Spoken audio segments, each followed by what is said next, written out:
Excellent. Donc, les gens sont en train d'arriver tranquillement. Nous sommes déjà 50 personnes au bout de la ligne.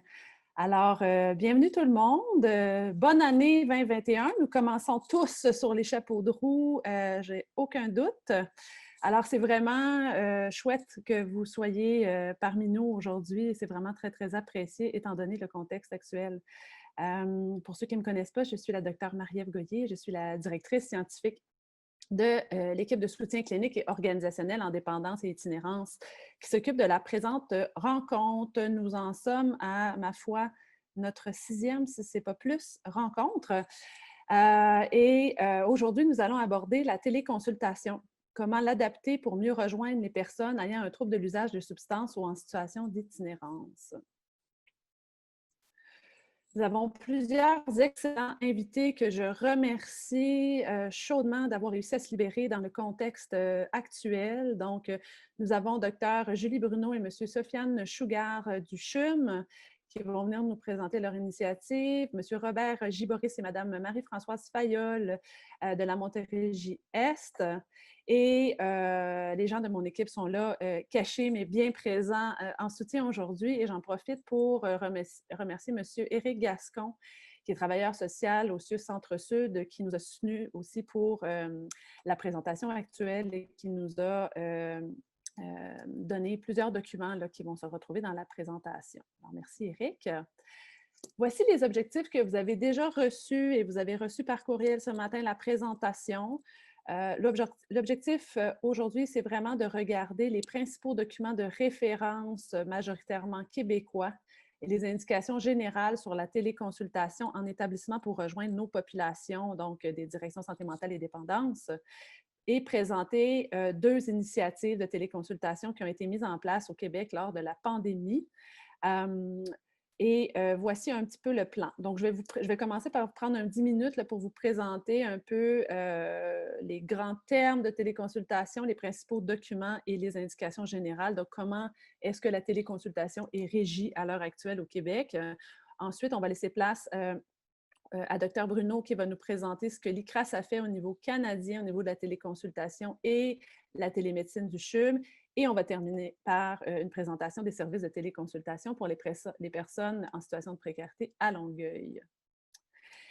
Vous allez voir sous peu, si ce n'est pas déjà fait, dans le clavardage, un lien pour remplir notre questionnaire. On a eu des petits problèmes techniques la dernière fois qui devraient être résolus. Donc, je vous invite pendant ou après à remplir le questionnaire. On s'en sert évidemment pour s'améliorer de façon continue, mais aussi pour s'assurer de toujours être en phase avec vos besoins.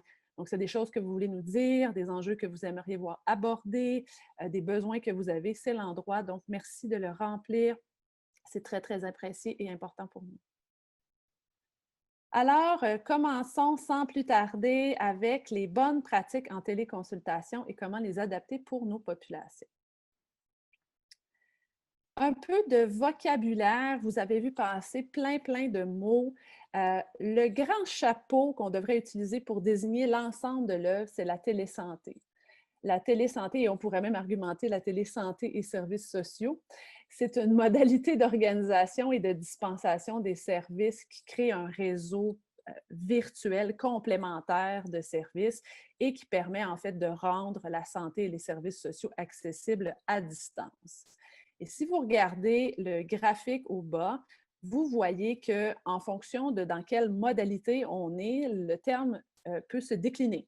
Donc, si vous voulez parler du champ de pratique, vous pouvez parler de la télémédecine ou de la téléréadaptation en dépendance, pour dire quelque chose.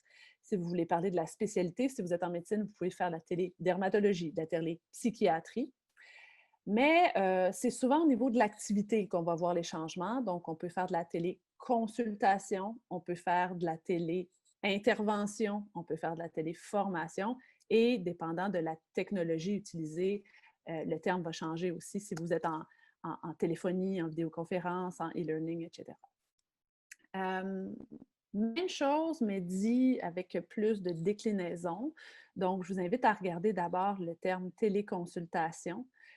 On va se retrouver donc dans nos directions santé mentale et dépendance, pour dire quelque chose, avec de la téléconsultation de divers professionnels de la santé, mais aussi de la téléintervention de nos intervenants qui vont intervenir à distance. La télémédecine étant la médecine à distance. Et la télépratique, c'est plutôt au niveau du moyen technologique qui est utilisé. Donc, juste un peu pour nous dépatouiller, tous ces termes-là sont des fois utilisés là, de façon interchangeable, mais l'important, évidemment, c'est de retenir qu'on a des documents d'encadrement pour nous permettre de faire une activité clinique à distance, avec habituellement pas mal les mêmes normes que si on était en présentiel. Une liste non exhaustive, mais presque, des grands documents qui ont été publiés pendant la pandémie ou autour de la pandémie pour nous aider à mieux circonscrire comment on va faire de la télémédecine. Donc, dépendant de vers quoi vous vous acheminez et qui sont les professionnels de la santé qui vont faire la téléconsultation et la télésanté dans votre établissement, mais vous pourriez être amené à utiliser ces guides-là en partie ou en totalité. Celui qui est à l'extrême gauche, le guide de soutien pour la mise en œuvre de la téléconsultation dans les établissements de santé, devrait un peu être votre Bible dans le sens où c'est très, très général, mais il fait le tour au niveau des établissements, des normes qu'on devrait mettre en place, mais il ne descend pas beaucoup dans la finesse de la pratique. Vous voyez qu'en médecine, on avait un vieux guide de 2015 qui a été remplacé par un nouveau et qui nous donne beaucoup plus de souplesse. Docteur Bruno va revenir aussi sur certaines normes. Mais nous avons aussi des normes de pratique en télépratique pour les travailleurs sociaux et aussi par le Conseil interprofessionnel du Québec. Donc, je vous invite vraiment à aller regarder en détail si ça s'applique à ce que vous souhaitez faire ou ce que vous faites déjà dans votre établissement. Et tous ces guides-là sont disponibles sur notre site Internet dans Outils pratiques sous l'onglet Téléconsultation pour ne pas que vous ayez à chercher tout ça. En très, très résumé, les bonnes pratiques de télésanté, on vous a fait un résumé à haut niveau, là, parce qu'évidemment, ça peut se décliner beaucoup plus petit que ça. Mais la première chose qu'on devrait faire, surtout avec nos populations, et je pense que c'est quelque chose qui est particulier aux populations en situation de vulnérabilité, c'est de toujours se poser la question, quel est le risque-bénéfice de ne pas voir la personne? Et pour certaines de nos populations, on doit continuer à voir nos personnes, étant donné la complexité, mais aussi étant donné les enjeux d'accès aux modalités technologiques permettant la téléconsultation. On va y revenir. Il faut évidemment avoir les connaissances et les outils pour procéder de façon sécuritaire. Je pense entre autres il y a certains logiciels qui ont été permis par le ministère pour procéder à de la téléconsultation là, en ligne comme Zoom, React, Teams. Donc, il faut les avoir, il faut les connaître et il faut pouvoir aussi les utiliser d'une façon où on respecte la confidentialité. Donc, il y a quand même des choses à voir venir. Ne serait-ce aussi de partager, donc comment est-ce qu'on va envoyer le lien à la personne? Est-ce qu'elle va avoir notre courriel personnel? Donc, il y a quand même un peu d'encadrement à faire à ce niveau-là. Comme on fait dans les soins et les services sociaux, on doit toujours avoir un consentement de la personne et elle doit comprendre aussi les risques et les enjeux liés à cette nouvelle technologie-là. Le consentement doit toujours être documenté dans le dossier, que vous soyez un médecin, un travailleur social ou peu importe, c'est la même chose. On doit continuer de respecter les procédures et les règles quant à la sécurité des données de consultation. Il y a quand même, vous le savez, un grand enjeu là. Donc, on ne peut pas utiliser, par exemple, de courriel personnel. On va avoir aussi un enjeu pour les gens qui ont été mis en télétravail. Comment est-ce qu'on a accès au dossier du patient s'il n'est pas virtuel? Et donc, on ne peut pas non plus avoir des dossiers des patients chez nous, mais on ne peut pas créer de dossiers parallèles. Donc, comment est-ce qu'on fait pour s'assurer qu'on prend en compte le dossier antérieur une fois qu'on est balancé en télétravail à la maison? On doit évaluer la fiabilité des moyens utilisés et aussi anticiper les urgences cliniques et techniques, technologiques qui pourraient survenir. Donc, ce n'est pas parce qu'on est en téléconsultation qu'il n'arrivera pas une urgence où on va devoir avoir du présentiel ou même un bug technique qu'on va devoir régler. Donc, comment on soutient notre personnel, mais aussi nos usagers à ce niveau-là. Et bien sûr, toujours évaluer et je dirais même soutenir la capacité du patient à utiliser les moyens technologiques. Vous allez voir dans certains des exemples que je vais vous montrer dans 2 minutes qu'il y a une recommandation, par exemple, d'avoir une espèce de tutoriel où on fait des captures d'écran étape par étape pour que la personne puisse se connecter et comprendre, surtout pour les gens qui sont moins habitués. Petit mot très spécifique sur les substances psychoactives et la prescription qui vient du Collège des médecins. C'est une quand même première au Québec et je lève mon chapeau à Dr Bruno et son équipe qui ont vraiment permis ça, qu'on puisse initier des traitements agonistes opioïdes à distance. Pour les benzodiazépines et les psychostimulants, on peut prescrire à distance, même chez quelqu'un qui serait un nouveau patient. Mais quand l'épidémie de COVID a commencé, on n'avait pas le droit d'initier un traitement agoniste opioïde. On pouvait renouveler ou ça pouvait être pour des patients connus, mais on ne pouvait pas commencer chez quelqu'un qu'on ne connaissait pas. Et ça a été amendé. Euh, donc, maintenant, et Dr Bruno vous en dira un peu plus, on peut soit renouveler ou recommencer la méthadone, la Suboxone, le Cadian de nos patients, mais on pourrait aussi initier un traitement et bien sûr, encore une fois, dans un ratio risque-bénéfice, si on pense que l'examen physique n'est pas nécessaire et si on pense qu'il y a plus de danger à ne pas commencer un traitement que d'attendre de pouvoir voir la personne, ce qui est habituellement le cas, étant donné le contexte des surdoses dans lequel on est actuellement. On vous a mis ici quelques outils, quelques extraits qu'on pensait particulièrement soutenants. À votre gauche, vous voyez un document de la capitale nationale pour les services psychosociaux en contexte exceptionnel. Donc, ici, on est dans des balises d'intervention téléphonique. Très bien fait, très chouette. Vous ramasse en un one-pager l'ensemble des choses auxquelles on ne pense pas tout le temps. Donc, c'est très facile à lire et ça nous rappelle, par exemple, regardez par exemple la colonne du milieu, appel téléphonique et relance. Donc, combien de relances on fait, à quoi penser, ne pas laisser un message sur la boîte vocale si on n'est pas certain de la confidentialité et que la personne est à l'aise avec ça. Donc, très, très chouette.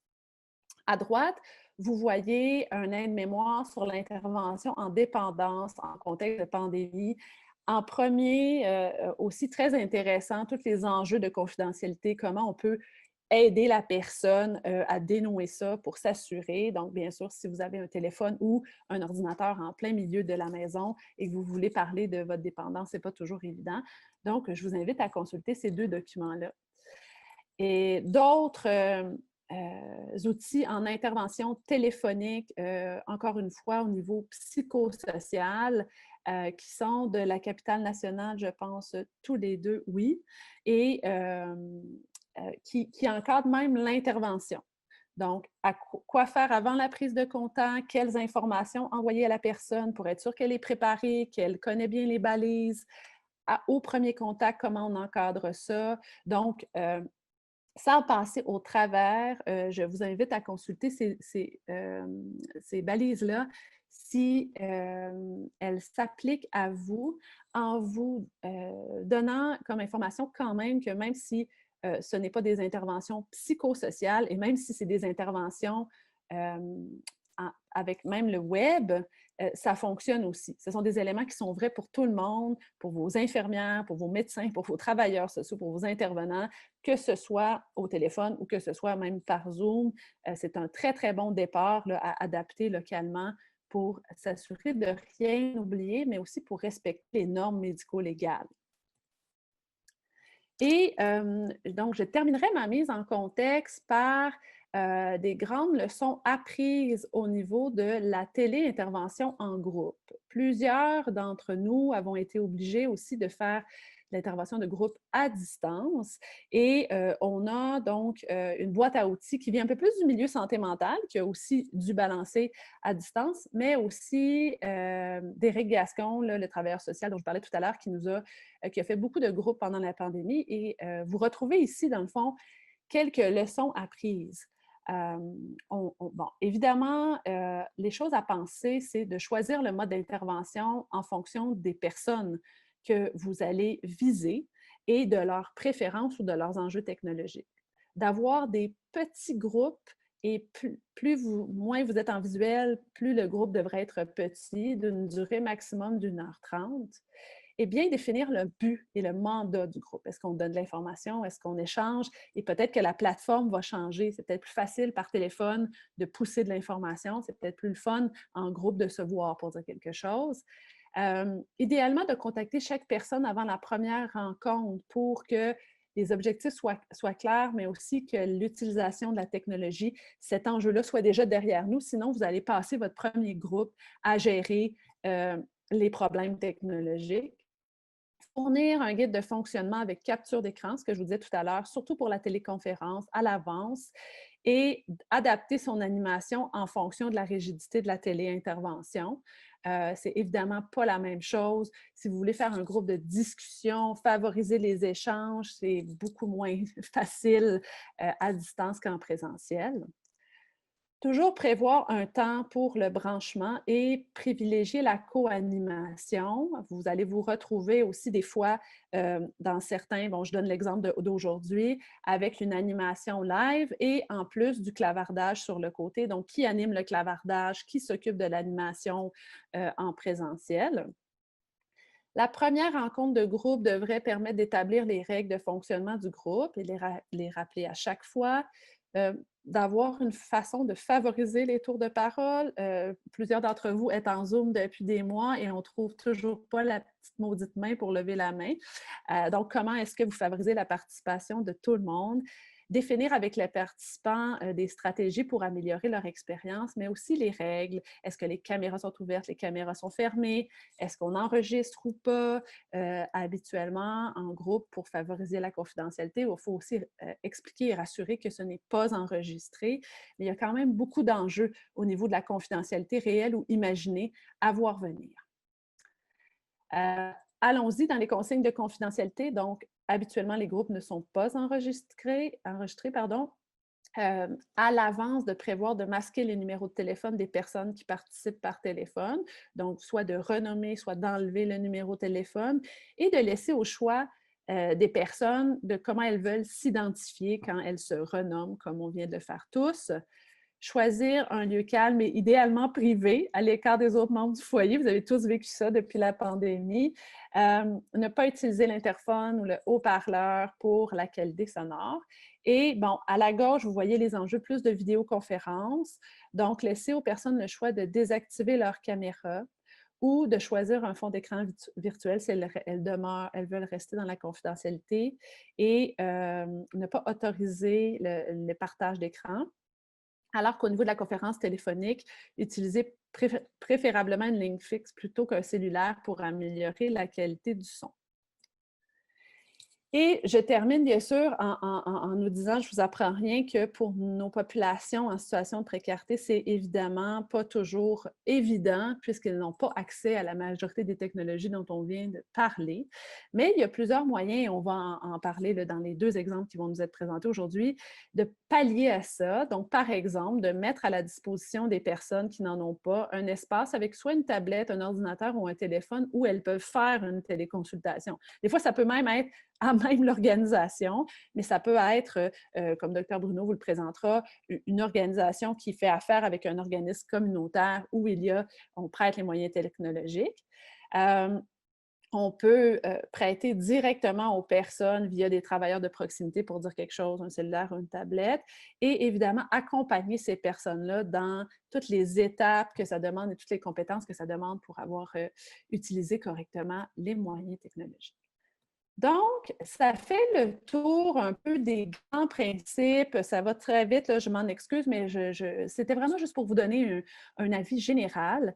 Et tous ces documents-là vont être disponibles là, sur notre site Internet, comme je vous le disais. S'il y a des questions concernant cette partie-là, n'hésitez pas là, à les mettre dans le clavardage, puis on va y répondre au fur et à mesure.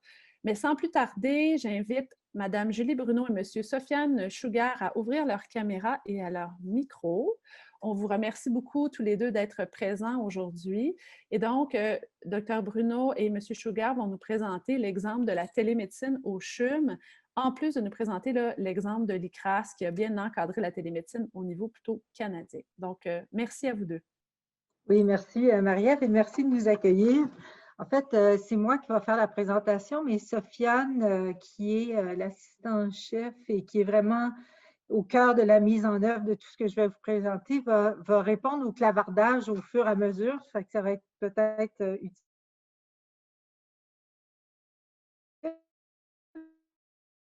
Vos questions aussi. Prochaine diapo, Marie-Ève. Je n'ai pas le contrôle. Je m'excuse, Julie. Marie-Ève, est-ce que tu peux mettre l'autre diapo? Oui, je m'excuse, ta connexion. Je suis comme un peu en retard avec ta connexion, justement, excuse-moi. Ah, désolée, désolée. OK, alors, oups, là, tu as passé tout droit, mais essentiellement, la diapo qui était avant ça vous disait que très, très rapidement, dès le mois de mars, on s'est retrouvé avec les cliniques externes qui fermaient, les gens qui étaient apeurés de venir à l'hôpital, des annulations de rendez-vous, des appels de patients qui ne savaient pas trop où s'en aller et une réduction de l'offre de services autour de nous en dépendance dans tout le réseau qui faisait en sorte qu'on s'est très rapidement posé la question qu'est-ce qu'on allait faire avec tout ça. En plus, prochaine diapo, en plus, la crise des opioïdes nous frappait et on se rendait compte très rapidement dans les anecdotes que les drogues étaient moins disponibles, les revendeurs étaient beaucoup moins enclins à faire du crédit, les personnes avaient moins de génération de revenus alternatifs comme la quête à Montréal. Et donc, on était dans une situation potentiellement, on était assis sur une bombe. Prochaine diapo. Donc, ma présentation va être comme en 2 étapes, c'est-à-dire dans un premier temps, on a mis en place, on s'est interrogé sur les concepts sur lesquels on allait s'appuyer pour la télémédecine. En même temps, l'Initiative canadienne de recherche en abus de substances, qui est 4 pôles de recherche interventionnelle en abus de substances au Canada. Moi, je dirige celui du Québec et des Atlantiques. A été mandaté par les IRSC pour produire des guides de pratique. L'ICRAS, ou le CRISM, comme on l'appelle souvent, c'est 270 chercheurs, 36 institutions, 1000 utilisateurs de connaissances, ce qui fait que c'est un réseau qui a la capacité rapidement de mettre en place tous les comités qu'il faut pour faire des guides de pratique ou aller chercher des expertises. Prochaine. Donc, avec une subvention des IRSC, on a produit rapidement entre le mois de mars et le mois de juin ces 6 guides pratiques, l'adresse est en haut de la diapo, qui sont complémentaires les uns aux autres et qui couvrent différents aspects allant du soutien des personnes utilisatrices, la sécurité des travailleurs, la médication pour soutenir la distanciation, les stratégies pour réduire la transmission, et la télémédecine. Et ces guides, parce qu'ils sont canadiens, se veulent, si vous voulez, une revue de la littérature existante. Dans ce cas-ci, il y en avait très peu. Des grands principes, des revues des autres guides de pratique dans d'autres pays. Et ça nous permet de donner des outils de base aux provinces et aux territoires pour adapter ce que nous avons très bien fait au Québec, comme Marie-Ève en avait parlé. Prochaine. Donc, le guide sur la télémédecine s'est penché sur comment on évaluait comme la télémédecine dans le contexte des troubles liés à l'usage des substances psychoactives, voir quels seraient les assouplissements des règles de prescription durant la pandémie, et voir aussi comment on allait, qu'est-ce qu'on pouvait faire pour utiliser la télémédecine dans le contexte des traitements agonistes opioïdes. Couvre aussi le rôle élargi des pharmaciens. La prochaine. Donc, je vais juste passer rapidement 3 diapos sur les principes de ce guide-là. Donc, en général, lorsque la télémédecine est utilisée, les professionnels de la santé devraient utiliser les mêmes normes de pratique que lors des soins en personne, c'est-à-dire dans notre code de déontologie. Le consentement du patient devrait être obtenu et documenté lors de la consultation en télémédecine et les professionnels de santé devraient expliquer les limites de la télémédecine. Dans puis ce que Marie-Ève a dit aussi, les mêmes directives de documentation. Une des choses qui est particulièrement soulignée dans notre guide de télémédecine, c'est la manière dont on s'assure de l'environnement sécuritaire de la personne à l'endroit où elle se trouve lorsque elle fait sa téléconsultation, parce que nos personnes, comme disait Marie-Ève, n'ont pas toujours des lieux très, très, très sécuritaires pour faire ça. Prochaine. Donc, dans les principes pour le traitement des agonistes opioïdes, euh, il y a beaucoup dans le guide de faire preuve de jugement clinique pour déterminer la pertinence des privilèges pour le patient, comme ça a été fait par des gens à travers le Canada et donc dans des provinces à géométrie variable quand il s'agit de la manière dont les TAO sont introduits. Bien, ça permet de donner une perspective finalement où on n'est pas juste dans une seule école et ça donne, je pense, la base sur laquelle on peut travailler de façon consensuelle dans différents milieux, que ce soit urbain, semi-urbain, rural ou à travers le Canada, de BC en Alberta, où les pratiques sont assez différentes. Les privilèges exceptionnels, et ça a été, c'est un consensus au Canada, peuvent être offerts pendant la pandémie actuelle et doivent être dûment justifiés et réévalués régulièrement. Et les prescripteurs devraient évaluer des méthodes alternatives, confirmer les doses prises, telles que des suivis virtuels ou des méthodes observationnelles. Et donc, je vous invite à aller voir un peu plus en détail ce que ça donne. Pour spécifiquement, OK, oups, là, tu peux aller à l'autre, celui-là, c'est correct.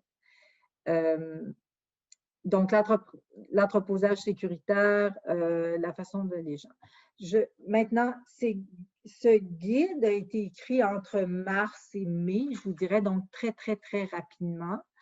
Et en même temps, comme Marie-Ève l'a mentionné, il y avait les téléconsultations réalisées par les médecins durant la pandémie, le guide du Collège des médecins, qui est sorti et rapidement, on s'est rendu compte qu'il n'était pas, qu'il était vraiment fait pour une prescription d'opioïdes dans une population générale, souvent avec des douleurs aiguës ou chroniques, mais qui n'abordait pas les TAO. Et on a contacté le Collège des médecins et en fait, on a travaillé collégialement et en même temps sur les recommandations spécifiques pour les TAO dans notre guide de CRISM et dans le guide du Collège des médecins. Et d'ailleurs, Dr Poirier, avec qui j'ai travaillé avec le Collège des médecins, était aussi une experte dans le guide de l'ICRAS. Donc, cette pandémie nous a permis de faire un genre d'arrimage rapide et efficace qui arrive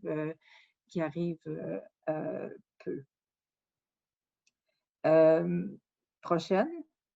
Je pense que dans le chat, on dit que dans le guide de télémédecine, il y a aussi une partie sur les pharmaciens que je vous invite à regarder. Donc, je vais passer à l'autre partie qui est la réorganisation des services externes pour augmenter l'offre en télémédecine. Donc, dès mars 2020, comme je vous ai dit, on a vu plusieurs besoins. Et rapidement, au CHUM, dans toutes les cliniques, il y a eu une installation du nouveau matériel informatique, notamment des caméras et les licences REACT pour pouvoir faire la téléconsultation. Il y a eu des formations et dans notre service, on a choisi rapidement de former des super utilisateurs, donc 4 ou 5 personnes, qui par la suite étaient en soutien aux autres personnes, ce qui nous a permis de finalement avoir une introduction très rapide de la fonctionnalité de ces plateformes-là. Ce qu'on a fait aussi, c'est qu'on a modifié les plages horaires et les organisations de travail en professionnels pour être plus efficace en téléconsultation. Par exemple, les super utilisateurs ou les personnes qui étaient plus habilitées avec la React étaient désolé du mot, matchées avec une personne qui était moins habile. On a fait très rapidement aussi des liens avec les pharmaciens communautaires et les intervenants de proximité pour voir comment on pouvait retracer nos participants plus rapidement, informer nos participants qu'on faisait ça. on a fait des suivis téléphoniques plus fréquents et on a utilisé les échelles de sevrage en auto-évaluation avec les participants pour ceux qui étaient capables de le faire. Donc, ça a été tout fait assez dans les premières semaines. On a un projet qui s'appelle Suboxène, qui est avec le CIUS Centre-Sud et aussi à Sherbrooke, où on prescrit de la Suboxone à l'urgence par les médecins de l'urgence avec des suivis dans nos services. Et on a fait une consolidation de ce projet-là pour s'assurer que les personnes qui recevaient de la Suboxone dans un premier temps à l'urgence pouvaient, par téléconsultation, être vues rapidement dans nos services et qu'on ne les perde pas à cause de la pandémie puis à cause qu'ils pensent qu'ils ne puissent pas venir. Prochaine. On a aussi ce qui a été dit par Maria aussi, c'est que beaucoup de nos participants n'ont pas de téléphone intelligent, n'ont pas de tablette. Et on a eu un support matériel qui a été offert par la Fondation du CHUM, mais aussi en collaboration avec l'Unité de médecine des toxicomanies, pour permettre à nos patients de communiquer avec leurs proches, notamment à l'interne, pour pouvoir effectuer des rendez-vous de suivi et participer à des groupes thérapeutiques. Parce que, évidemment, quand ils sont hospitalisés, maintenant, ils sont pris dans leur chambre. Donc, on a rapidement mis en place ces outils-là pour améliorer, finalement, ou garder une certaine qualité de service. La prochaine. Quand on parle beaucoup là, de l'accès et des patients, mais il fallait aussi penser à améliorer la cohésion et diminuer les risques d'épuisement professionnel dans notre population. Et une des initiatives qui a été mise en place, c'est ce qu'on appelle les top chronos, où l'infirmier-chef de notre service et le médecin-chef de service faisait un petit topo de 15 minutes le matin entre 8h30 et 9h moins quart au personnel pour expliquer, parce que tout changeait très rapidement, qu'est-ce qui se passait, les bonnes implantations, les mesures de prévention, etc., qui a été très apprécié et que d'ailleurs, on va recommencer bientôt à cause de ce que vous savez, les hôpitaux sont pas mal rechargés. Rapidement, on s'est entendu pour dire qu'il y aurait de la possibilité de télétravail et tous les employés qui ont des interventions thérapeutiques ont eu la possibilité d'avoir des jetons pour justement avoir accès aux dossiers électroniques et potentiellement faire de la téléconsultation à domicile. On a, nous, des infirmières spécifiques, mettons hépatite C, des infirmières spécifiques TAO, etc. Et là, on a décidé de faire beaucoup plus de flexibilité dans ce qu'on faisait au niveau de la clinique externe.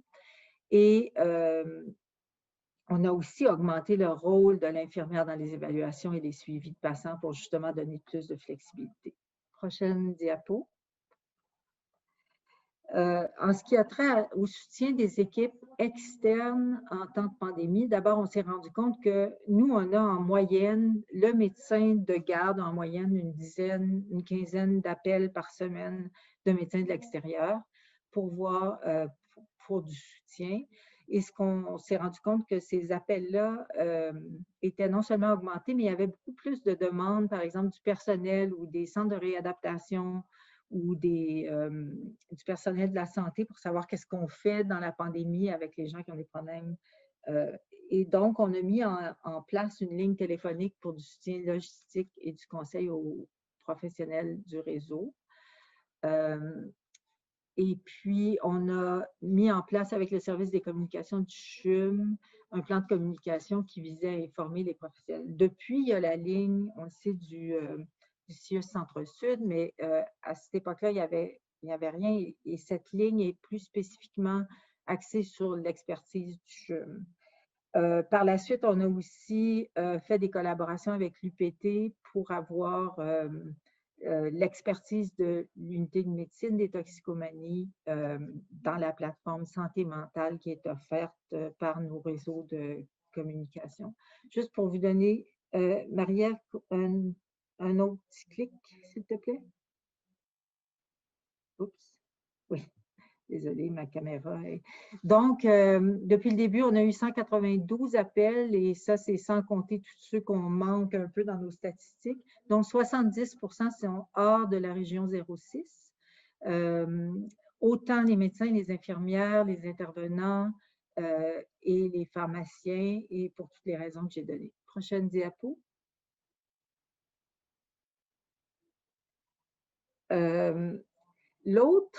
L'autre chose qu'on s'est rendu compte très rapidement, c'est qu'il y avait des besoins des ressources communautaires qui se sentaient démunis. Il y avait une diminution des services dans le réseau, comme je l'ai expliqué. Il y avait une précarité de la clientèle. Plusieurs étaient désinsérés du système et méfiants à l'égard des services médicaux. Et eux-mêmes avaient une diminution de capacité importante à cause du confinement et de la distanciation.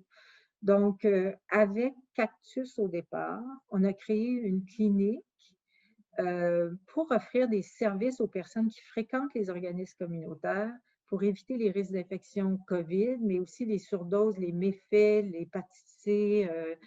Et voilà. Et ce service-là a ensuite été déployé à Spec de Rue. Donc, la prochaine. En résumé, on a fait ça très rapidement, c'est-à-dire que le premier contact a été fait le 31 mars.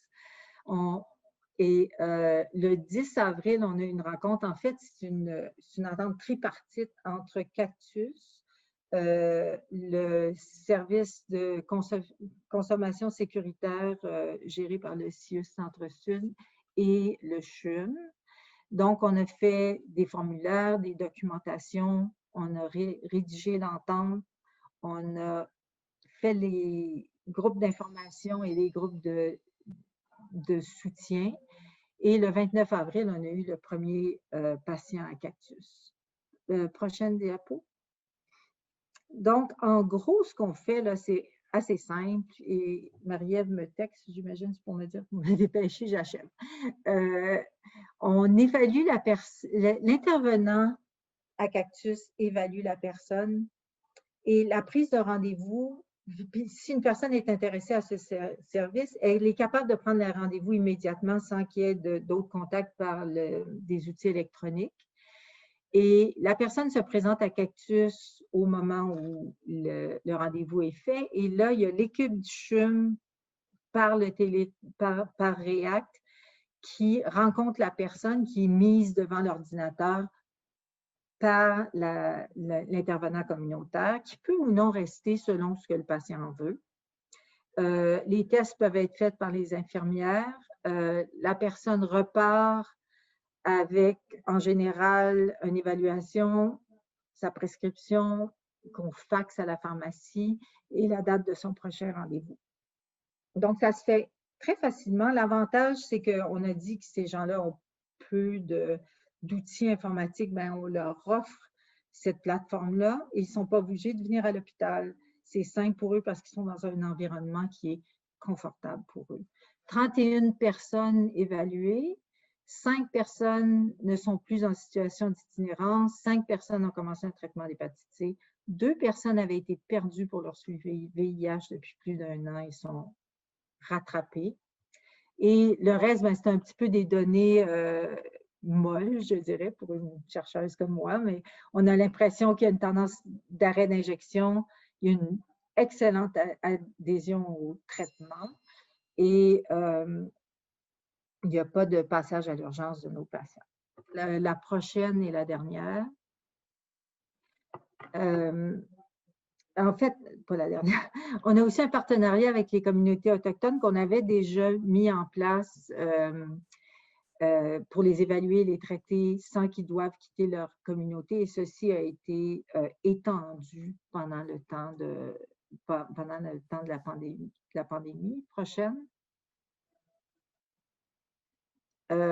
Donc, en résumé, ce qu'on a l'impression comme les impacts, c'est l'amélioration de l'accès de nos services, les accès facilités et rapides pour les soutiens des équipes en dépendance pour leurs questions, une cohésion de l'équipe à l'interne, puis des projets en commun qui nous ont beaucoup aidés dans notre plaisir de travailler ensemble, je dirais, pendant cette pandémie.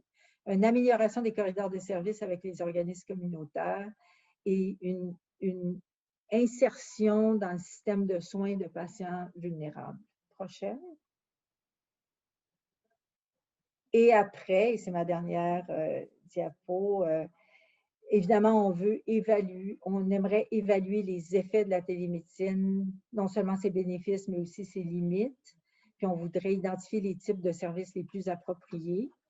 On veut adapter les programmes pour intégrer les éléments novateurs jugés efficaces qui ont été développés, puis on voudrait documenter les processus et les outils pour permettre l'implantation de ces pratiques dans d'autres milieux. Prochaine, remerciements à tous ceux qui ont travaillé avec nous et tout le personnel impliqué et tous les organismes qui étaient prêts à nous accompagner dans tout ça. Merci. Ouf. Merci beaucoup, Julie, pour ce sprint. C'était fort intéressant. On a dépassé un peu le temps, donc je vous invite à utiliser le clavardage si vous avez des questions pour Dr Bruno, qui pourra continuer de répondre là, pendant la prochaine présentation. Je vous fais signe aussi que dans le clavardage, vous allez retrouver pas mal tout ce qui a été dit, là, ou les outils dont Dr Bruno a parlé.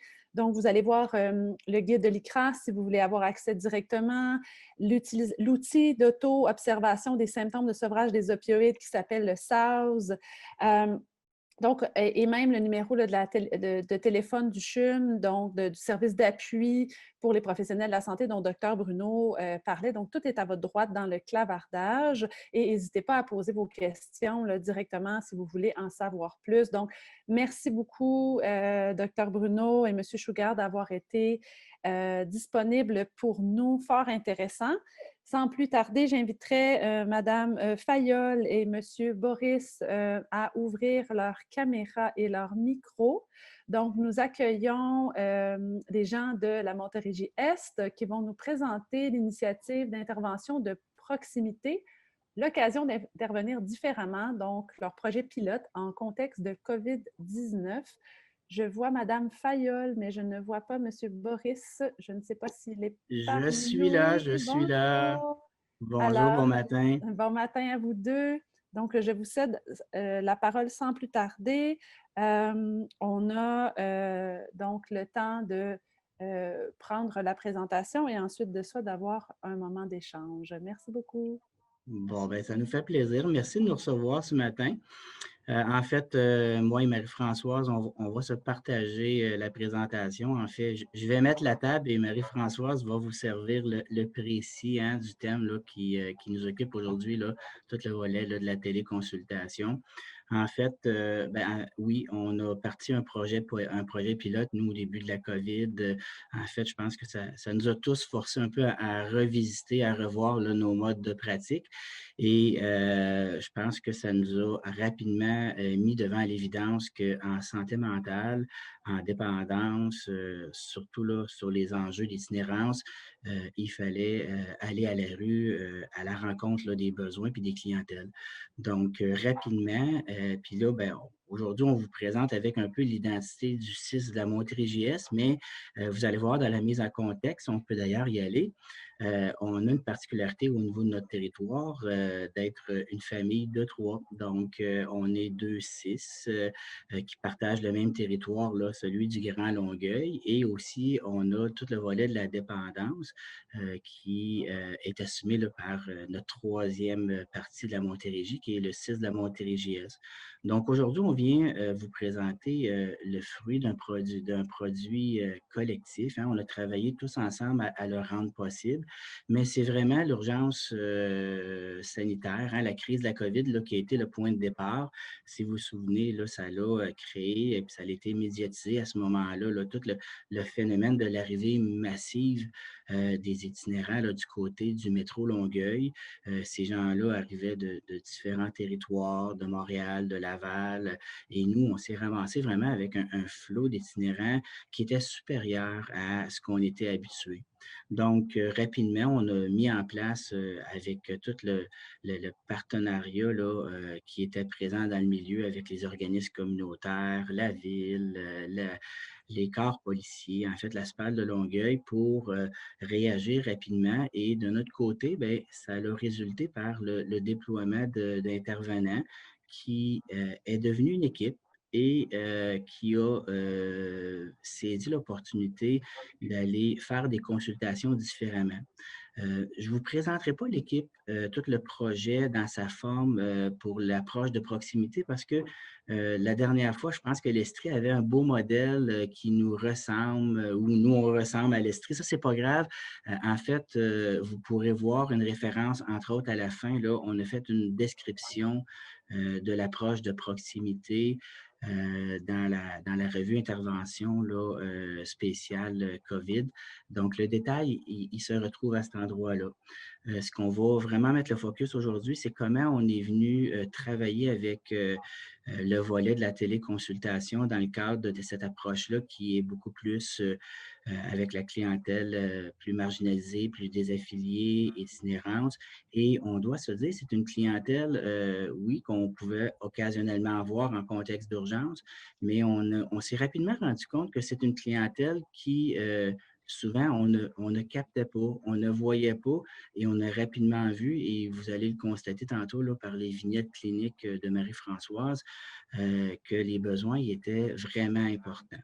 Donc, on est parti de ça et on a rapidement établi tout un continuum de services en intervention de crise pour la COVID qui a fait en sorte que l'approche de la téléconsultation, puis je veux nous rappeler qu'on est apprenant là-dedans, fait que j'écoute depuis ce matin là, toutes les précisions, puis ça me dit, bon, on a du travail à faire, mais l'important ce matin, c'est plus de vous dire comment nous, on arrive à le faire vivre là, de notre côté.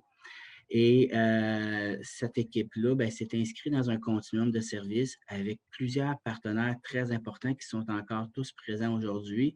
Et cette pratique-là continue à se développer. On le dit à la fin, travailler à la rue, c'est nécessairement travailler avec des nouveaux outils. Puis, c'est de travailler aussi en équipe avec une approche de patience et de persévérance, comme vous le connaissez très bien là, avec les particularités de la clientèle. On peut avancer. En fait, on vient juste vous illustrer que euh, quand on parle de continuum de service, pour nous, l'approche de proximité dans laquelle on vient appliquer cette nouvelle forme d'approche-là, c'est vraiment dans différents endroits, dans des lieux publics. Le métro de Longueuil, c'est un endroit où on fait de la téléconsultation. On a, depuis le début de la COVID, des SNT qui se sont développés pour accueillir la clientèle. On a aussi là, des sites d'hébergement qui se sont bonifiés là, dans la communauté et d'autres lieux dans lesquels on se déplace avec nos partenaires, travailleurs de rue, policiers communautaires, etc., pour aller à la rencontre des gens et initier des processus là, d'intervention, d'aide. On peut avancer.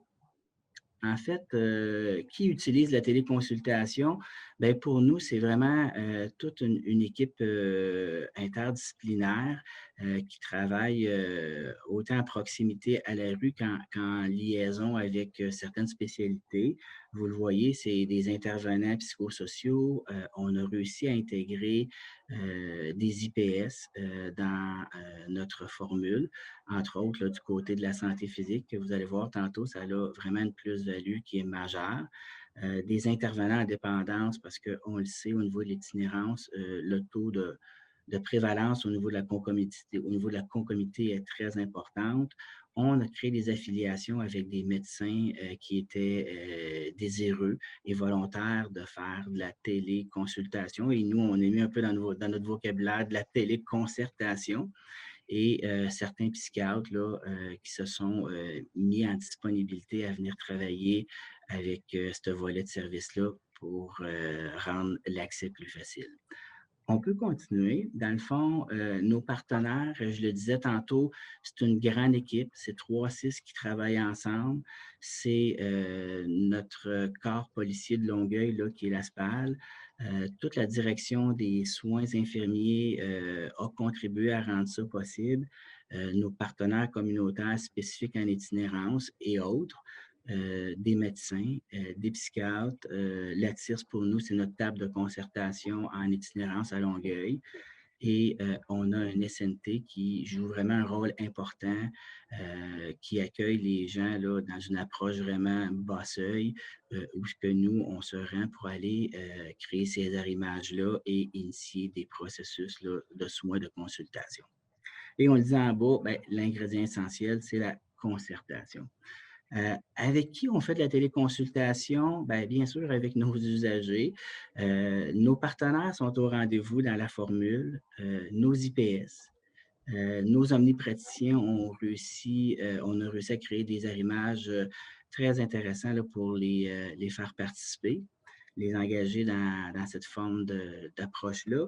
Et aussi, là, nos médecins spécialistes, vous allez voir, on nomme des psychiatres, mais Marie-Françoise va vous démontrer tantôt que le spectre de concertation et téléconsultation a élargi beaucoup plus large que la santé mentale avec la présence de notre IPS en santé physique. Je pense que c'est là, Marie-Françoise, que je te passe le relais pour qu'on rentre dans le concret. Oui, donc pour poursuivre la présentation de Robert, les actions possibles, vous voyez notre tableau là, évidemment, pour le partenaire, c'est tout ce qui a trait à la concertation. Nos professionnels de proximité vont accompagner l'usager lors de ces consultations, vont permettre l'arrimage avec les ressources communautaires et évidemment les services spécialisés de chacun des 6. Notre IPS, qui a un rôle central là, dans l'équipe, va pouvoir identifier des problèmes de santé courants et en assurer le suivi. Évidemment, assurer aussi le suivi d'une maladie chronique, je vais en parler tantôt dans mes vignettes cliniques, effectuer de l'enseignement aussi auprès de nos usagers, effectuer de la promotion et de la prévention, et évidemment informer au sujet de la COVID et référer pour un dépistage si c'est applicable et nécessaire. Au niveau de nos médecins, on a un soutien au niveau de la consultation auprès des équipes et de l'IPS. On a aussi la réalisation de prescriptions selon les besoins et la téléconsultation par iPad qui a été fortement utilisée là, dans l'ensemble de nos suivis. Au niveau de nos psychiatres, pareil, on a le soutien consultation auprès des équipes et de notre IPS, soutien aussi aux médecins en contexte de troubles concomitants et de santé mentale, et évidemment la téléconsultation par iPad qui a pu se faire là au niveau de notre clientèle vulnérable et itinérante.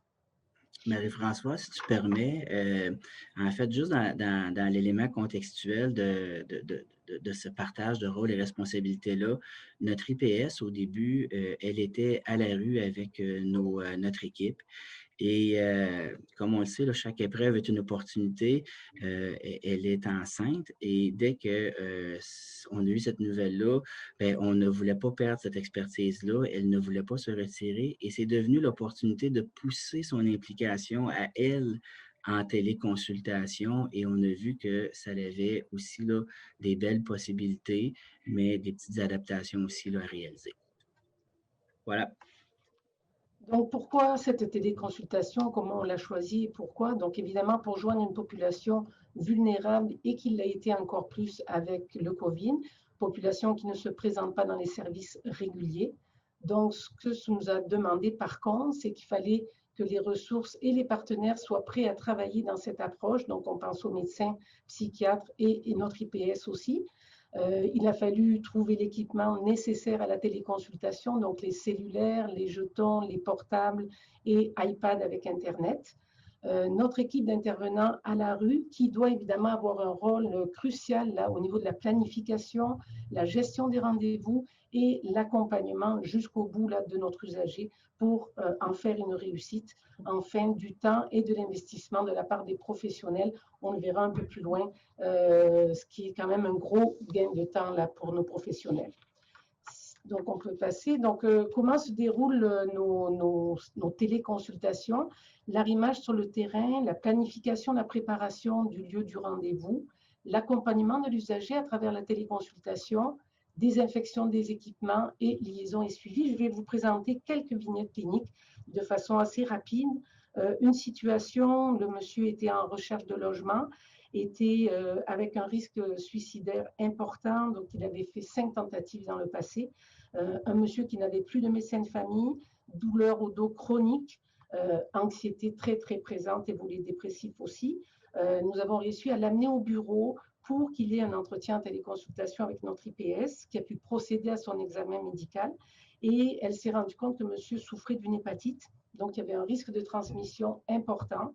À ce moment-là, elle a pu faire la référence vers le CRDS et on a pu avoir rapidement un rendez-vous en infectiologie pour faire le suivi au niveau de l'hépatite. Donc, ça a permis évidemment de régler, solutionner une partie du problème de ce monsieur. Une autre situation, un monsieur aussi avec une histoire d'itinérance chronique, un monsieur que nous avons dû relocaliser dans une chambre avec un lourd problème physique, que nous avons dû hospitaliser à plusieurs reprises, mais à chaque fois, monsieur avait congé, on n'arrivait pas à résoudre au niveau de ses difficultés. Finalement, on a réussi par notre IPS à se rendre compte qu'il avait un problème de diabète non traité, ainsi qu'une vasculite cérébrale, donc ce qui a amené énormément de problèmes physiques. On s'est aussi rendu compte que monsieur avait des troubles cognitifs, une lenteur au niveau de sa mobilité.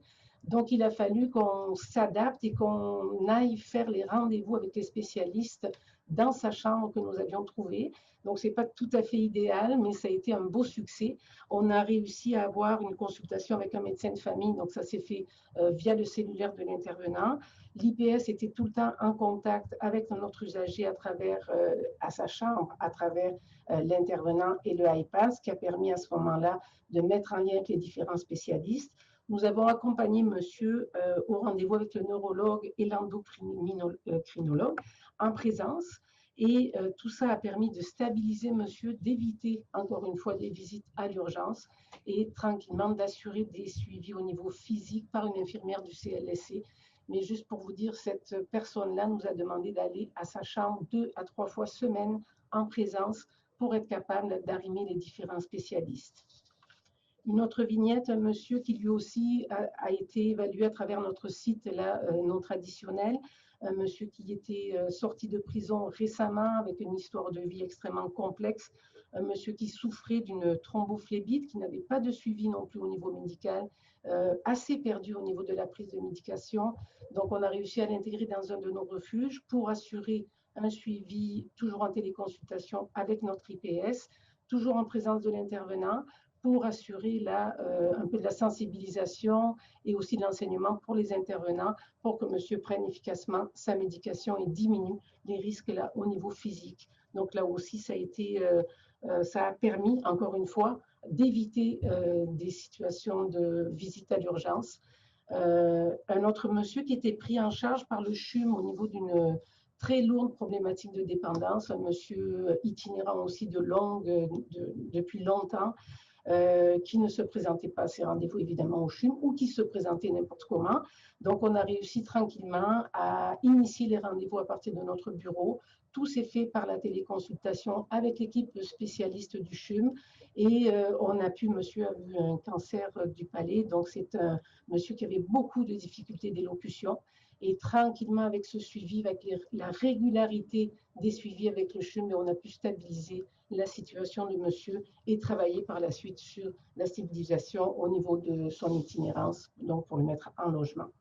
Dernière vignette, un monsieur qui lui refuse toute intégration dans les refuges. C'est un monsieur qui vit dans une tente proche ici de notre bureau. Et on a réussi, un monsieur qui vit énormément d'anxiété, problèmes de santé mentale non traités, on a réussi à avoir un rendez-vous avec notre psychiatre, notre IPS, pour arriver à avoir notre consultation, prescrire une médication qui allait diminuer un petit peu le volet dépressif et anxieux. Et on a pu réussir par notre IPS à faire le suivi de la prescription, continuer avec l'équipe de proximité de voir monsieur et d'ajuster finalement le traitement en espérant après qu'il reveuille faire une téléconsultation avec notre médecin psychiatre qui, lui, est disponible pour le faire. Donc, ce sont des vignettes un petit peu, bon, là, je le dis rapidement parce qu'on n'a pas beaucoup de temps, mais ça vous donne une idée un petit peu de l'ensemble des interventions qui ont pu être faites et qui ont pu permettre là, des beaux succès au niveau de nos suivis. On va passer à la suivante. Donc, les bons coups, c'est évidemment donner l'accès aux soins via cet IPS, permettre la prise en charge avec différents spécialistes en prenant compte de la santé globale de l'usager, ce qui n'aurait pas été possible dans un suivi en clinique sans rendez-vous, qui est très peu adapté à nos gens qui sont marginalisés et qui vivent des stigmas au niveau de leur situation. L'accompagnement soutenu par nos intervenants permet de réaliser de nombreuses démarches et actions qui vont faciliter la téléconsultation et vont assurer des soins et des services adaptés à la réalité de rue, comme je vous le présentais dans les vignettes cliniques. Et ce qui est très important de nommer, c'est la satisfaction des usagers. Une fois le processus amorcé, les gens sont extrêmement reconnaissants du temps qui a été pris, de l'investissement par rapport à leur situation de santé extrêmement précaire.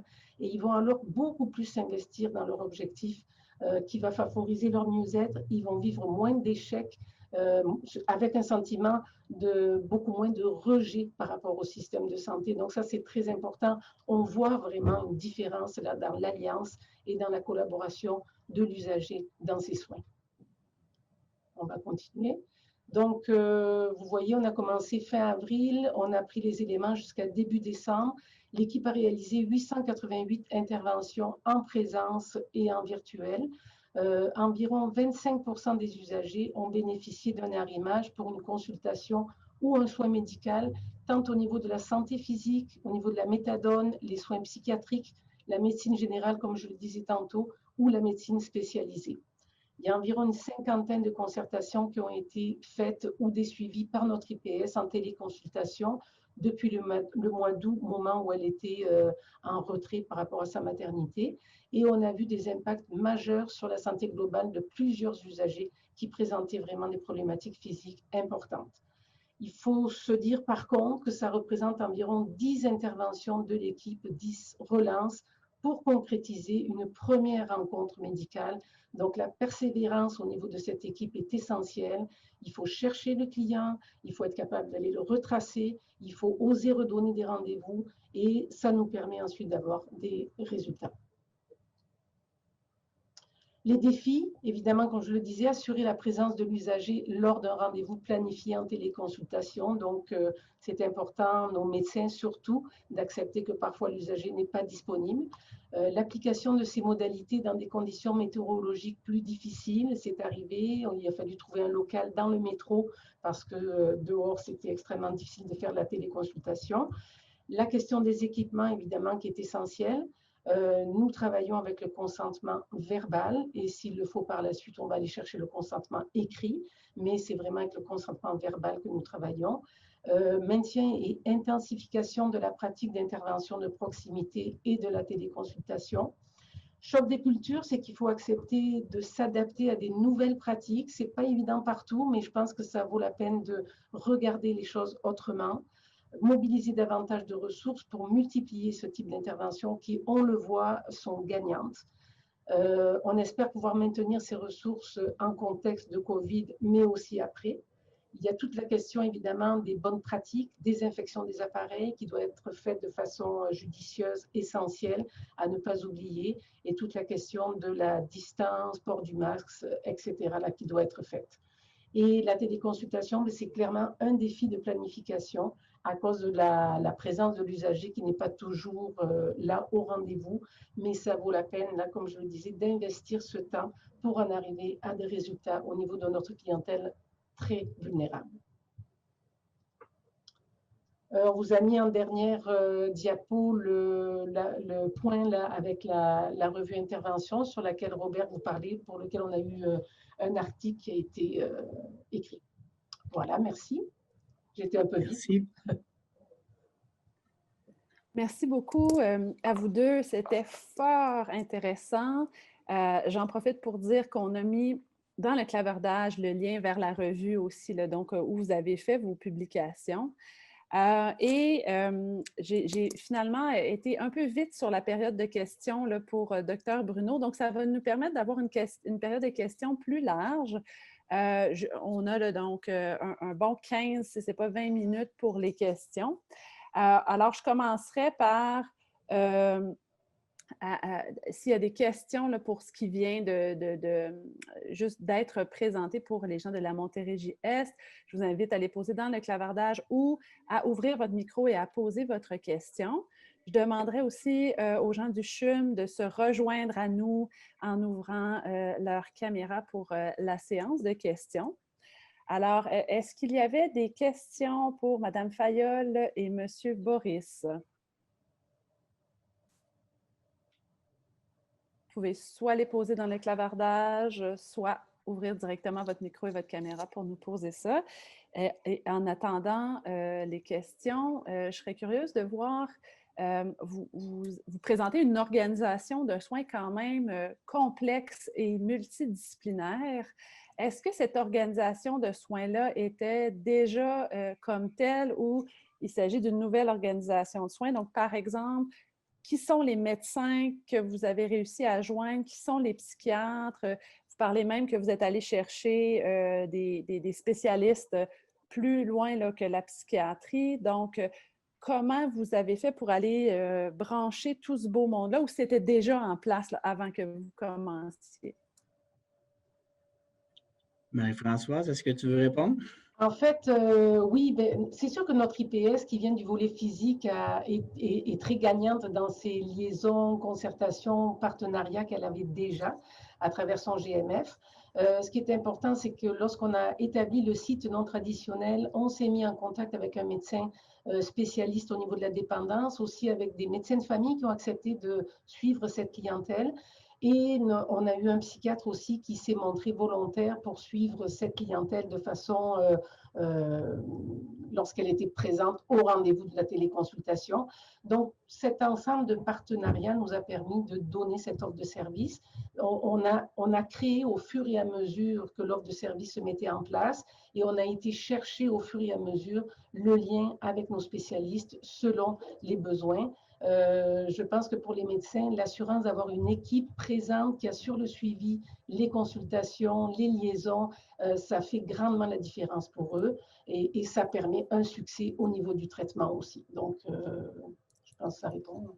Donc, on comprend que votre IPS est une IPS PL, donc première ligne actuellement. Okay. Oui, exact. Oui, tout à fait. Les gens ont des questions. Vous pouvez aussi lever la main là, si vous vous mettez dans participants. Normalement, vous devriez voir un endroit pour lever la main. N'hésitez pas. Sinon, vous avez nommé aussi toute l'importance, l'équipe de la Montérégie, du volet désinfection des appareils pour la téléconsultation puis respect des mesures sanitaires mises en place.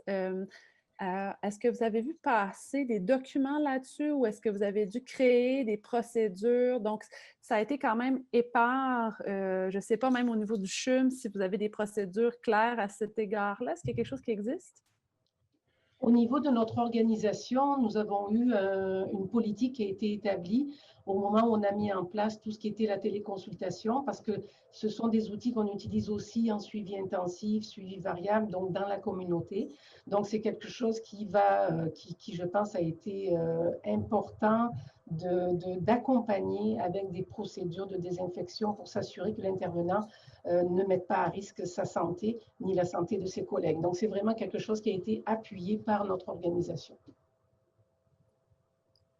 Excellent. Donc, on serait peut-être preneur de cette procédure-là si elle est partageable et on pourra la diffuser, là, si c'est d'accord avec vous, là, aux gens qui étaient là aujourd'hui et sur notre site Internet, parce qu'à ma connaissance, il n'y a pas de procédure. Je ne sais pas, les gens du CHUM, si vous avez un autre son de cloche, pas de procédure ministérielle ou INSPQ à cet égard-là, là, mais ça se peut que je pense qu'actuellement, là, pour tout ce qui est appareil, tablette, téléphone, c'était des procédures un petit peu maison de la PCI maison, hein?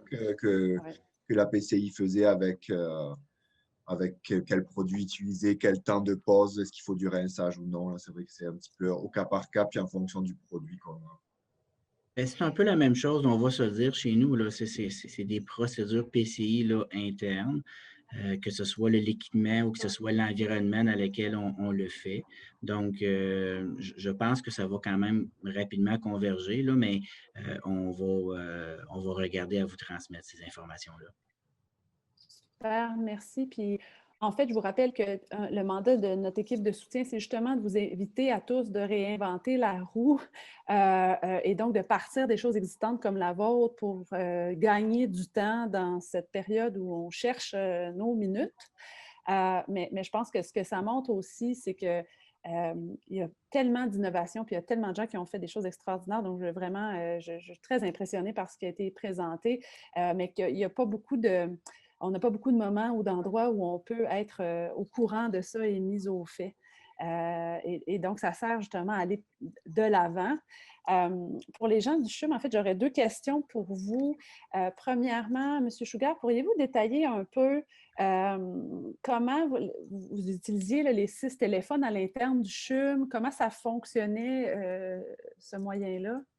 Il y a eu, donc ça, c'était, je pense, c'est des compagnies de téléphone qui ont fait des dons dirigés à travers la fondation du CHUM pour nous. Les téléphones, ils ont eu plusieurs utilités. La première, sur l'unité d'hospitalisation, ce qu'il faut imaginer aussi, c'est que du jour au lendemain, on passe d'une unité qui est très vivante avec des gens qui circulent, qui ont une pièce commune, qui échangent toute la journée, à un lieu où tout le monde est isolé, tout le monde est dans leur chambre. Des chambres seules. Alors certes, des très belles chambres, mais avec pas grand-chose pour s'occuper. Une télé qui coûte assez cher. Donc c'est sûr que je dirais que la première, on ne va pas se le cacher, la première fonction des téléphones, ça a été quand même une fonction de divertissement, mais aussi, et ce qui a été super important, c'est que ça a permis de maintenir pas mal d'activités. Les groupes thérapeutiques, les patients se connectaient chacun de leur chambre avec un appareil mobile. Certains qui avaient des démarches à faire, on s'entend aussi là, le temps où toutes les démarches se faisaient juste par téléphone, il est un petit peu résolu. Maintenant, on a besoin d'Internet, on a besoin d'envoyer des mails, tout ça. Donc, ça a été aussi leur mettre ces outils à disposition là. Et en même temps, ce qui est super important, garder un contact avec leur famille, avec leurs proches, avec tout le réseau aussi là qui les soutient. Donc, ça a été pas mal ça. Ça a été beaucoup de jonglage avec des prêts, on rend, on prête, on rend, mais on s'en sort, puis on va aux priorités un petit peu.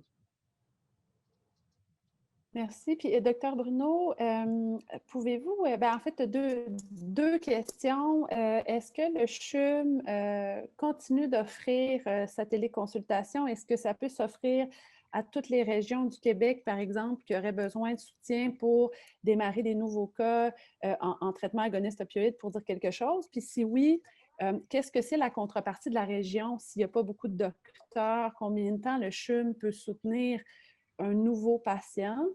Ça serait ma première question. Puis ma deuxième question, peut-être pour des régions qui voudraient débuter de la téléconsultation, par exemple pour du TAO, c'est quoi les étapes ou comment les choses à penser là, si on veut initier ce genre de modalité-là localement? Oui, OK. Ben, alors, il y a 2 types de téléconsultations qu'on offre. Il y a le 8 à 6 à la clinique externe, puis qui est vraiment que n'importe quel intervenant peut contacter notre clinique et avoir des renseignements sur en fait, ils peuvent poser toutes les questions qu'ils veulent, puis on essaie d'y répondre, c'est ça un peu, et de donner. Et comme je disais, à peu près le 3/4 de nos appels viennent quand même d'ailleurs de 06. Et il y a aussi la consultation, là, la téléconsultation, je dirais, qui se fait depuis toujours, mais qui a comme pris un peu plus d'ampleur depuis le mois de mars, qui est que le médecin de garde, on est de garde 24/7 chez nous, là, le médecin de garde répond à des médecins souvent qui sont soit dans les hôpitaux, les urgences ou dans leur cabinet privé et qui ont un patient devant eux puis qui ne savent pas quoi faire. Et là, on donne de la télé-expertise, là, parce que c'est l'autre mot, et on les conseille, souvent on les guide. Pour ton autre question qui est, est-ce qu'on fait de la téléconsultation ou on prescrit dans d'autres régions? On le fait notamment dans la téléconsultation avec notre programme en Gaspésie avec la communauté autochtone. On ne le fait pas on ne le fait pas, je dirais, de façon urgente dans d'autres régions comme telles. Mais ce qu'on fait, par exemple, c'est que quand il y a des besoins, on identifie, et notamment avec la plateforme du CRAN, là, on identifie des médecins qui sont susceptibles de voir ces patients-là. Mettons qu'une ressource nous appelle paniqués d'une région, ben, nous, on met les liens en contact, on contacte un médecin de la région, puis souvent, on s'organise comme ça, puis ça finit par donner une couverture. Maintenant, c'est sûr qu'avec les organismes communautaires avec qui on travaille, puis ça, je ne l'ai peut-être pas assez mis en évidence, c'est ouvrir tout un autre pan de notre pratique pour des gens désinsérés. C'est-à-dire qu'ils font confiance à la ressource, ils ne font pas confiance à nous, mais avec la ressource, on finit par faire ce lien. Et on pense qu'il y a beaucoup, beaucoup d'avenir sur ce type de consultation-là pour les populations désinsérées. Puis certainement nous autres, on est tout à fait, je pense que c'est dans notre mandat d'aider les gens à s'organiser puis développer leur propre programme. Actuellement, on est en train de mettre nos processus sur papier. Et ce qu'on fait aussi, c'est que pour ce qui est du projet Cactus Spec de rue, on fait une première évaluation qualitative de l'impact sur la clientèle pour pouvoir éventuellement trouver les pratiques les plus pérennes, je dirais. Merci beaucoup. Donc, quand votre processus sera élaboré, bien, on pourra le diffuser là, à tous les gens qui ont été présents ici, s'ils ont besoin de soutien aussi. Donc, que vous puissiez leur donner un coup de pouce dans toutes les étapes. Donc, ce que j'entends de ce que vous dites, puis j'ai vu votre mail, M. Boris, ce ne sera pas long, c'est que dans les régions, par exemple, qui voudraient commencer à aller de l'avant, la plupart, de toute façon, des directions santé mentale et dépendance ont déjà leurs liens privilégiés avec des organismes communautaires. Et c'est de voir à ce moment-là, à outiller l'organisme communautaire pour avoir les modalités technologiques, être capable d'aller de l'avant et d'avoir un réseau de médecins qui est habituellement déjà des médecins qui vont faire de la dépendance, mais qui n'auraient pas la capacité géographique, là, je pense au reste du Québec, de se déplacer dans 55 régions. Mais donc, ça optimise beaucoup le temps du médecin qui peut rester à un seul endroit puis couvrir des immenses territoires là, aussi à distance, puis d'avoir, dans le fond, des plages rendez-vous prévues pour ça, où les gens se présentent dans l'organisme communautaire, pour dire quelque chose. Très rapidement, la présence au rendez-vous est absolument astronomique par rapport à ce qu'on voit d'habitude. C'est au-dessus de 90 % quand on passe par les organismes communautaires. C'est fascinant. Oui, M. Boris. Bien, en fait, je pense qu'on l'aborde un peu indirectement en ce moment. C'est sûr que, en tout cas pour nous, ce qui est devenu essentiel, c'est pas juste de penser à l'intervenant qui est en contact avec l'usager, mais de penser à l'ensemble des services qu'on veut réseauter pour rendre ça possible, la téléconsultation. Donc, chez nous, ça a été de voir vraiment dans une vision de direction et plus, hein, même dans une vision d'organisation, comment on vient soutenir l'installation, la disponibilité des équipements, autant à l'interne qu'à l'externe, si on veut que ça soit possible, et de créer ces liens de complicité-là pour que ça puisse être possible. Parce que si on a juste une équipe qui a des iPads, puis que les cliniques ou les médecins ou les partenaires, ils n'en ont pas, mais ça ne marchera pas. Donc, c'est un des constats qu'on fait de notre côté aussi, là. Ce que vous soulevez qui est très intéressant aussi, c'est d'ouvrir pas juste notre petit réseau qui est habituellement assez tissé serré, là, les médecins collaborateurs avec les équipes des directions santé mentale et dépendance, mais de dire s'il y a un rendez-vous, comme vous disiez tout à l'heure, en endocrino ou en que sais-je, qui n'a pas nécessairement besoin d'un examen physique, bien, ça ouvre tous les spécialistes chez lesquels nos usagers arrivent habituellement pas à se rendre et de dire, dès qu'on juge que c'est sécuritaire et qu'il n'y a pas besoin d'un examen, une présence directe, de voir est-ce qu'on peut contacter cette personne-là, ce spécialiste-là, qui, eux aussi, ont tous balancé une partie habituellement de leur offre en virtuel. Donc, dès que la modalité technologique du côté de l'usager est disponible via l'équipe, bien, ça ouvre une présence en rendez-vous et une capacité d'accès aux soins qu'on n'avait pas du tout avant, là, qui est très, très intéressante. Tout à fait. Excellent. Est-ce qu'il y avait d'autres questions? Vous êtes bien discret dans l'audience. N'hésitez pas à ouvrir votre micro ou à m'en faire part. Et sinon, en attendant, je reprendrai quelques secondes le PowerPoint pour vous dire premièrement que la rencontre d'aujourd'hui est enregistrée. Elle sera donc disponible là, dans les prochains, disons pas minutes, là, jours, sur notre site Internet. Donc, d'ailleurs, je vous rappelle que sur notre site Internet, si vous vous abonnez à notre chaîne YouTube et que vous activez vos notifications, vous allez voir à chaque fois qu'on dépose nos conférences ou les enregistrements comme aujourd'hui. Pour ceux pour lesquels ce n'est pas fait, et peut-être qu'on peut pousser là, les liens dans le clavardage pour notre infolettre. Donc, à chacune de nos infolettres, vous allez voir nos prochains événements et vous allez voir quand il y a des nouveaux enregistrements qui sont disponibles. Et je reviens pour vous dire que les inscriptions sont ouvertes pour notre événement du 17 février, donc de 13h à 15h. Il y a en fait 2 portions à cet événement-là. Un live où vous pourrez poser vos questions directement et une partie qui va être en différé. On va entre autres avoir les données les plus à jour sur ce qui circule en termes de substances psychoactives et de contamination.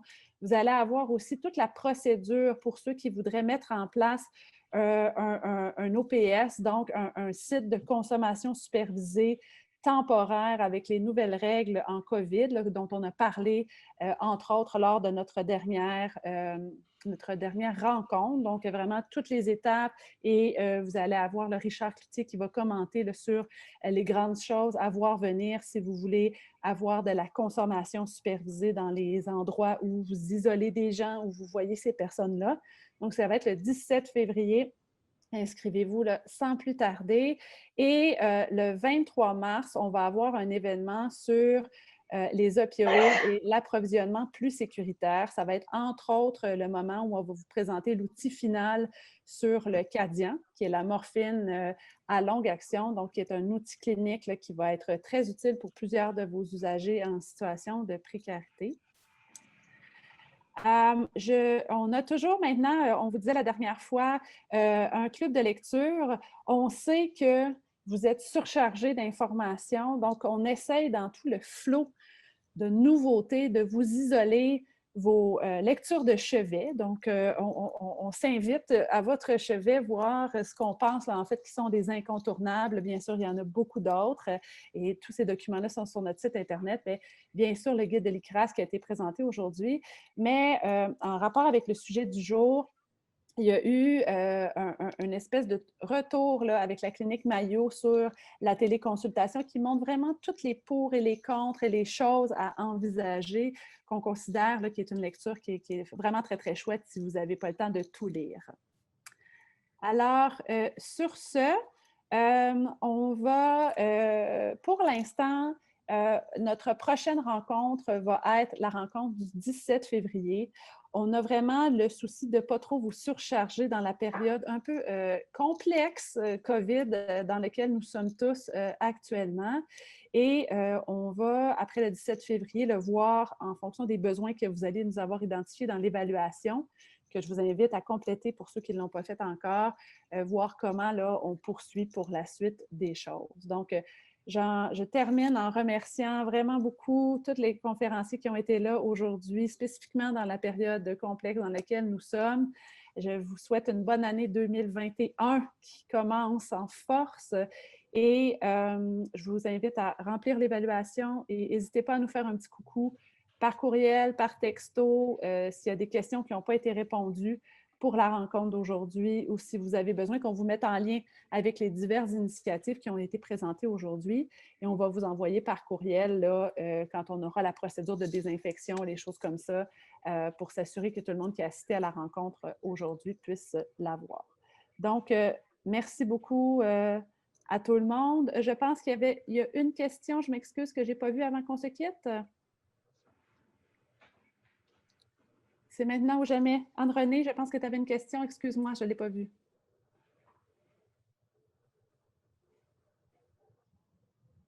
Est-ce que j'ai manqué ton tour? C'est correct.